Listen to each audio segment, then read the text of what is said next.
So what's in here? Primus Omegas. And why did I use that name? Because I want to talk about God. We got a lot of fervent believers here on YouTube, and I cuss a lot. I use foul language. Sometimes I take things into my body that aren't the best things for me, but I'm a believer and I'm a lover of the Lord, and I don't mean no fucking archonic fucking reptile. I mean Jesus. And I like what Mr. Zepp said. He says, "It's like your name. You can't say the name. It goes on and on forever." It says, Yahushua. And he's right. He's right. I think it's Essa. At least I think. And I've had many audible contacts with the Lord Christ. I believe he was a man. I believe he lived. I believe all that stuff.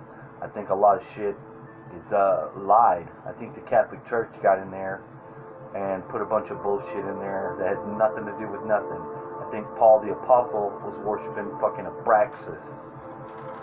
Yeah, I said that shit. And I used to love Paul. I could, when I was in jail, I could fucking tell anybody what Paul meant. I used to love doing it. You know why? Because Paul's he's a fucking worships Abraxas. Paul of Tarsus. The other ones didn't worship him. I don't know what the deal is. Now, there was some sort of archonic incursion. In the Law of One, they said that it occurred at the Exodus time. It says that they took the Ark of the Covenant out of the Great Pyramid, and that whatever had contacted them was one of those the Orion Crusaders. It's another thing with this Orion shit. These Orion entities, these service-to-self reptiles from fucking deep space, they are shape-shifting aliens. They're not from here. There's reptiles that are from here. I don't want to diavigate, per Mr. Leak Project's word, diavigate. I don't want to bend the truth either. I might break it. But see, the thing about God is that you know that there's a creator when you believe in God. Some people are into this atheistic scientism shit. You scientist fucks, y'all are really coming like a religion. Science has become the most piss poor ass religion ever. You know, and the shit that y'all do, or that is done, the hiding of facts and stuff, for shame. You sons of bitches.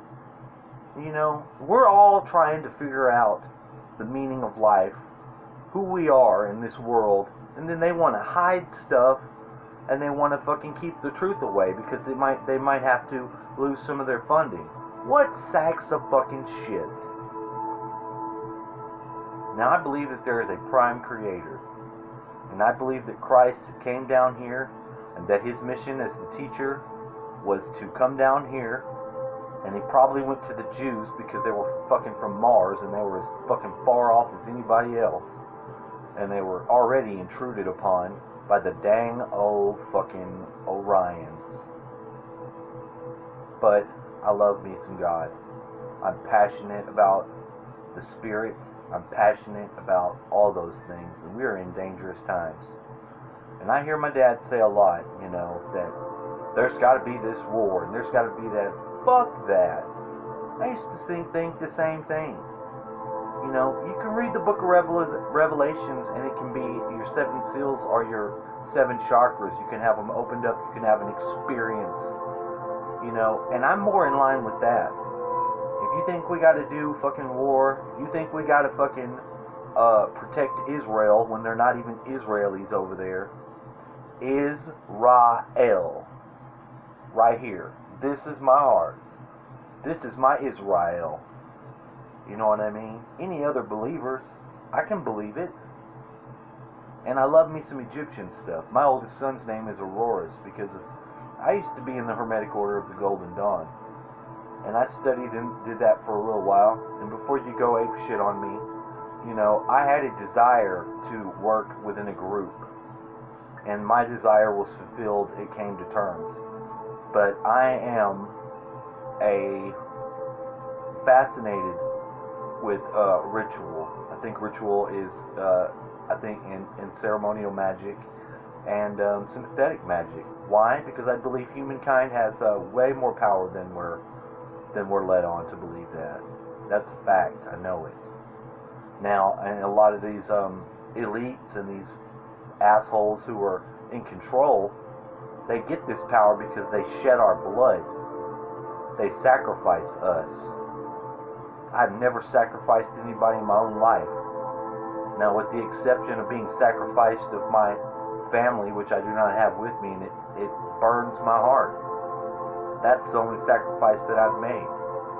And I could cause a bunch of shit, and I'm not going to do it. Because I love them more than that. It's just something I have to deal with.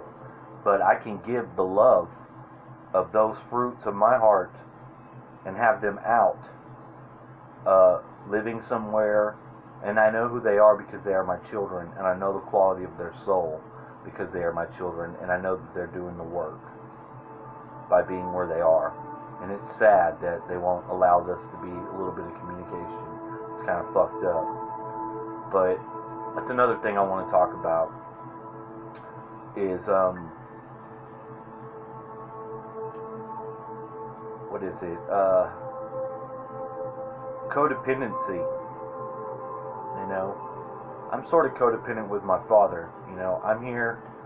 This is, at the end stage of his life, and I didn't have him when I was a kid, but I have him now. And he had gotten cancer, and now I'm in a position to take care of him, and I get it. They're paying me. I'm doing home health care, stuff like that. And it's a blessing, and I pretty much know what it takes to keep him alive. I know the areas that he needs me to get into and bust up where there's stagnation, and I get to use this orgone stuff and help fight and keep the cancer away. And we have a good stream of people that come through here because we're musicians and the like, and it's a blessing. It really is, and I have some amazing friends, but I also have some really shitty ass friends who are so codependent and so locked and fearful of losing the thing that they don't even have, that they're not even able to be my friends, and very hurtful and harmful because of the distortions that they have and they continue to move in. So with codependency, you have to find yourself. A lot of people need to have that other person, that partner, and they don't feel like they're justified in their life. They don't feel like things are whole. I understand that. I'm not currently with anyone, and it's the desire of my heart to be a partner to someone, and it's very hard. You know what I mean? But what's not hard is seeing that if I was in some sort of bullshit ass relationship, going through the motions, that would be way more spiritually deadly to me and stagnating than just waiting and abiding my time. Because I feel and I know that I'm set up to be a person with another person. I'm not trying to be a hermit. I'm not trying to be a fucking what do you call them? I'm the people who don't have sex, abstinent. I'm trying to be abstinent, but I'm currently just not with anybody. But that's one of the areas where I get to do my shadow work, because I see that my root addiction is sexual. It is. With the imagery and all that stuff, it just is, and it manifests a lot of different ways. But I can look at it. I can look with my eyes, and I can see how I interact. I can also see myself from a higher dimensionality to where I can observe myself as I go through the motions of my day. And that's a blessing thing too. But what I really wanted to say was, during this time that we have all these things, coming to a head. Don't lose your shit. If you're a person of faith, if you're a person of spirit, seek out other people of spirit. Test them with your words, test them with your questions. Find out who they are, because there are so many expressions of the one, of the spirit, you know, that all this conforming and all this trying to appear to be goody two-shoes and all that, there's nothing balanced about that. But from a spiritual point of view, if your spirit is strong and it's a seeker, you're a seeker, then you will find what you're looking for. And you will find others like yourself. But we are here for God. We're not here for ourselves. We are here for God. And when I say that, I mean the God that lives inside of you. Because if you focus on that, and you bring that out, and you identify with that, and it is you. It's not you giving up yourself. That's what we are. We are that inside. That spark, that divine spark that is broken off and allowed us to manifest into this form, that's who we are. There's nothing wrong with that. There's nothing to be afraid of. But I invite everybody to try to find their self, who they are, and then, if you're able to come together with someone else as a partner, then do that. But first, get your own house in order. Because if not, you're going to fall into the same loops, the same setbacks, and it's insanity. K. Watson out.